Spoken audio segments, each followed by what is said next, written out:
Praise the Lord. യോഹന്നാൻ എഴുതിയ സുവിശേഷം 10-ാം അധ്യായം. ആമേൻ ആമേൻ, ഞാൻ നിങ്ങളോട് പറയുന്നു, ആട്ടിൻ തൊഴുത്തിൽ വാതിലിലൂടെ കടക്കാതെ വേറെ വഴിയായി കയറുന്നവൻ കള്ളനും കവർച്ചക്കാരനും ആകുന്നു. വാതിലിലൂടെ കടക്കുന്നവനോ ആടുകളുടെ ഇടയനാകുന്നു. അവന് വാതിൽ കാവൽക്കാരൻ തുറന്നു കൊടുക്കുന്നു. ആടുകൾ അവൻ്റെ ശബ്ദം കേൾക്കുന്നു. തൻ്റെ ആടുകളെ അവൻ പേർ ചൊല്ലി വിളിച്ച് പുറത്തു കൊണ്ടുപോകുന്നു. തനിക്കുള്ളവയൊക്കെയും പുറത്തു കൊണ്ടുപോയ ശേഷം അവൻ അവയ്ക്ക് മുമ്പായി നടക്കുന്നു. ആടുകൾ അവൻ്റെ ശബ്ദം അറിഞ്ഞ് അവനെ അനുഗമിക്കുന്നു.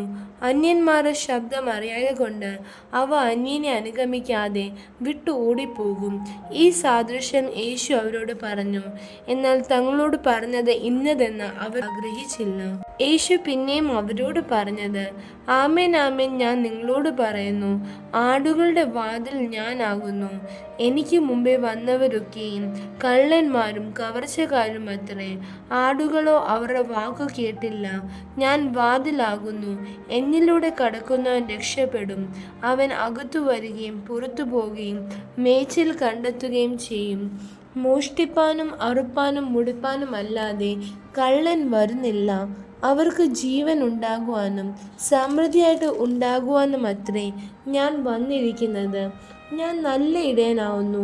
നല്ല ഇടയൻ ആടുകൾക്ക് വേണ്ടി തൻ്റെ ജീവനെ കൊടുക്കുന്നു. ഇടയനും ആടുകളുടെ ഉടമസ്ഥനുമല്ലാത്ത കൂലിക്കാരൻ ചെന്നായി വരുന്നത് കണ്ട് ആടുകളെ വിട്ട് ഓടിക്കളയുന്നു. ചെന്നായി അവയെ പിടിക്കുകയും ചിഹ്നിച്ചു കളയുകയും ചെയ്യുന്നു. അവൻ കൂലിക്കാരനും ആടുകളെക്കുറിച്ച് വിചാരമില്ലാത്തവനുമല്ലോ. ഞാൻ നല്ല ഇടയൻ. പിതാവ് എന്നെ അറിയുകയും ഞാൻ പിതാവിനെ അറിയുകയും ചെയ്യുന്നത് പോലെ ഞാൻ എനിക്കുള്ളവ അറിയുകയും എനിക്കുള്ളവ എന്നെ അറിയുകയും ചെയ്യുന്നു. ആടുകൾക്ക് വേണ്ടി ഞാൻ എൻ്റെ ജീവനെ കൊടുക്കുന്നു. ഈ തൊഴുത്തിൽ ഉൾപ്പെടാത്ത വേറെ ആടുകൾ എനിക്ക് ഉണ്ട്. അവയും ഞാൻ നടത്തേണ്ടതാകുന്നു. അവ എൻ്റെ ശബ്ദം കേൾക്കും. ഒരാട്ടിൻകൂട്ടവും ഒരിടയനുമാകും. എൻ്റെ ജീവനെ വീണ്ടും പ്രാപിക്കേണ്ടതിന് ഞാൻ അതിനെ കൊടുക്കുന്നത് കൊണ്ട് പിതാവ് എന്നെ സ്നേഹിക്കുന്നു. ആരും അതിനെ എന്നോട് എടുത്തു കളയുന്നില്ല. ഞാൻ തന്നെ അതിനെ കൊടുക്കുന്നു. അതിനെ കൊടുപ്പാൻ എനിക്ക് അധികാരമുണ്ട്. വീണ്ടും പ്രാപിപ്പാനും അധികാരമുണ്ട്. ഈ കൽപ്പന എൻ്റെ പിതാവിങ്കിൽ നിന്ന് എനിക്ക് ലഭിച്ചിരിക്കുന്നു. ഈ വചനം നിമിത്തം യഹൂദന്മാരുടെ ഇടയിൽ പിന്നെയും ഭിന്നത ഉണ്ടായി. അവരിൽ പലരും, അവന് ഭൂതമുണ്ട്, അവൻ ഭ്രാന്തനാകുന്നു, അവൻ്റെ വാക്ക് കേൾക്കുന്നത് എന്തിനെന്ന് പറഞ്ഞു. മറ്റു ചിലർ, ഇത് ഭൂതഗ്രസ്തൻ്റെ വാക്കല്ല, ഭൂതത്തിന് കുരുടന്മാരുടെ കണ്ണു തുറപ്പാൻ കഴിയുമോ എന്ന് പറഞ്ഞു. അനന്തരം യെരൂശലേമിൽ പ്രതിഷ്ഠോത്സവം ആചരിച്ചു. അന്ന് ശീതകാലമായിരുന്നു. യേശു ദേവാലയത്തിൽ ശലോമോന്റെ മണ്ഡപത്തിൽ നടന്നുകൊണ്ടിരുന്നു. യഹൂദന്മാർ അവനെ വളഞ്ഞു. നീ എത്രത്തോളം ഞങ്ങളെ ആശിപ്പിക്കുന്നു? നീ ക്രിസ്തുവെങ്കിൽ സ്പഷ്ടമായി പറക എന്ന് അവനോട് പറഞ്ഞു. യേശു അവരോട് ഉത്തരം പറഞ്ഞത്, ഞാൻ നിങ്ങളോട് പറഞ്ഞിട്ടുണ്ട്, എങ്കിലും നിങ്ങൾ വിശ്വസിക്കുന്നില്ല. എൻ്റെ പിതാവിൻ്റെ നാമത്തിൽ ഞാൻ ചെയ്യുന്ന പ്രവൃത്തികൾ എനിക്ക് സാക്ഷ്യമാകുന്നു. നിങ്ങളോ എൻ്റെ ആടുകളുടെ കൂട്ടത്തിലുള്ളവർ അല്ലായ്കയാൽ വിശ്വസിക്കുന്നില്ല. എൻ്റെ ആടുകൾ എൻ്റെ ശബ്ദം കേൾക്കുന്നു. ഞാൻ അവയെ അറിയുകയും അവ എന്നെ അനുഗമിക്കുകയും ചെയ്യുന്നു. ഞാൻ അവയ്ക്ക് നിത്യജീവൻ കൊടുക്കുന്നു. അവ ഒരു നാളും നശിച്ചു പോകുകയില്ല. ആരും അവയെ എൻ്റെ കയ്യിൽ നിന്ന് പിടിച്ചു പറിക്കുകയുമില്ല. അവയെ തന്നിരിക്കുന്ന എൻ്റെ പിതാവ് എല്ലാവരിലും വലിയവൻ. പിതാവിൻ്റെ കയ്യിൽ നിന്ന് പിടിച്ചു പറിപ്പാൻ ആർക്കും കഴിയുകയില്ല. ഞാനും പിതാവും ഒന്നാകുന്നു. യഹൂദന്മാർ അവനെ എറിവാൻ പിന്നെയും കല്ലെടുത്തു. യേശു അവരോട്, പിതാവിൻ്റെ കൽപ്പനയാൽ ഞാൻ പല നല്ല പ്രവൃത്തികൾ നിങ്ങളെ കാണിച്ചിരിക്കുന്നു.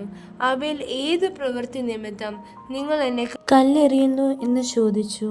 യഹൂദന്മാർ അവനോട്, നല്ല പ്രവൃത്തി നിമിത്തമല്ല, ദൈവദൂഷണം നിമിത്തവും. നീ മനുഷ്യനായിരിക്കെ നിന്നെ തന്നെ ദൈവം ആക്കുന്നത് കൊണ്ടും അത്രേ ഞങ്ങൾ നിന്നെ കല്ലെറിയുന്നെന്ന് ഉത്തരം പറഞ്ഞു. യേശു അവരോട്, നിങ്ങൾ ദേവന്മാരാകുന്നു എന്ന് ഞാൻ പറഞ്ഞു എന്ന് നിങ്ങളുടെ ന്യായപ്രമാണത്തിൽ എഴുതിയിരിക്കുന്നില്ലയോ? ദൈവത്തിൻ്റെ അരുളപ്പാട് ഉണ്ടായിട്ടുള്ളവരെ ദേവന്മാർ എന്ന് പറഞ്ഞു എങ്കിൽ തിരുവെഴുത്തിന് നീക്കം വന്നുകൂടായല്ലോ. ഞാൻ ദൈവത്തിൻ്റെ പുത്രൻ എന്ന് പറഞ്ഞതുകൊണ്ട് നീ ദൈവദൂഷണം പറയുന്നുവെന്ന് പിതാവ് വിശുദ്ധീകരിച്ച് ലോകത്തിൽ അയച്ചവനോട് നിങ്ങൾ പറയുന്നുവോ? ഞാൻ എൻ്റെ പിതാവിൻ്റെ പ്രവൃത്തി ചെയ്യുന്നില്ലെങ്കിൽ എന്നെ വിശ്വസിക്കേണ്ട. ചെയ്യുന്നു എങ്കിലോ എന്നെ വിശ്വസിക്കാതിരുന്നാലും പിതാവ് എന്നിലും ഞാൻ പിതാവിലും എന്ന് നിങ്ങൾ ഗ്രഹിച്ച് അറിയേണ്ടതിന് പ്രവൃത്തിയെ വിശ്വസിപ്പിൻ. അവർ അവനെ പിന്നെയും പിടിപ്പാൻ നോക്കി. അവനോ അവരുടെ കയ്യിൽ നിന്ന് ഒഴിഞ്ഞുപോയി. അവൻ യോർദാൻ അക്കരെ യോഹന്നാൻ ആദിയിൽ സ്നാനം കഴിപ്പിച്ചു കൊണ്ടിരുന്ന സ്ഥലത്ത് പിന്നെയും ചെന്ന് അവിടെ പാർത്തു. പലരും അവൻ്റെ അടുക്കൽ വന്നു. യോഹന്നാൻ അടയാളം ഒന്നും ചെയ്തിട്ടില്ല, എന്നാൽ ഇവനെക്കുറിച്ച് യോഹന്നാൻ പറഞ്ഞതൊക്കെയും സത്യമായിരുന്നു എന്ന് പറഞ്ഞു. അവിടെ പലരും അവനിൽ വിശ്വസിച്ചു. ആമേൻ.